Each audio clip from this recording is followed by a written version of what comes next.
dirbu Lorus kompanijoje, 3 veiklos yra, patys vystom, dirbam su investuotojais ir turim brokerinę dar kompaniją. Okay. Ką iš paskutinių keisų paminėtum? Iš paskutinių pirmas į galvą atėjo Kauno keisas, tai ten yra... Tai kas yra Kauno keisas?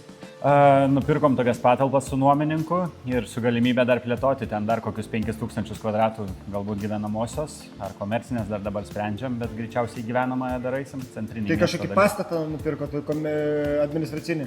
Jo, administracinis yra pastatas, administracinės paskirties dabar yra sklypų, tai, biškai užtruksim, kol pakeisim dar, kad gauti statybos leidimą gyvenamajam, bet, didelis projektas Brastos gatvėje Kaune, tai... Tai kokio dydžio pastatas, kokio dydžio sklypas ir koks bus daugiabutis? Tai pastatas, kurį nupirkom 2280, su nuomininku dar 3,5 metų yra sutartis į priekį. Daugiabutį ketinam padaryti, irgi dar su požeminiais parkingais ir taip toliau, kaip ten gausis, bet tarp 5-9 tūkstančių kvadratų kažkas tose rėžiuose turėtų kažkas tai dar gimti papildomai. Okay. Gerai, ir tada smagesnė pasakojimo dalis, kągi mes veikiam čia tą sekmadienį Druskininkuose.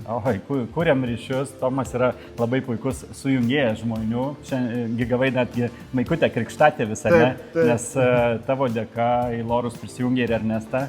Tai supažininai, kad susitiktumėm, o verslą pradėjom kartu. Okay. Tada iš tikrųjų tu labai daug jungi apskritai žmonių, aš čia ką matau ir kiek yra verslų gimė ir taip toliau. Man tas yra labai, smagu, kad tu susitinki labai daug bendraminčių, nes, pavyzdžiui, aš per savaitgalį turėjau dabar tokių, jau kur gilesnių tokių pokalbių, nemeluosiu, tarp 20-30, tai tikrai, jeigu net nedaugiau.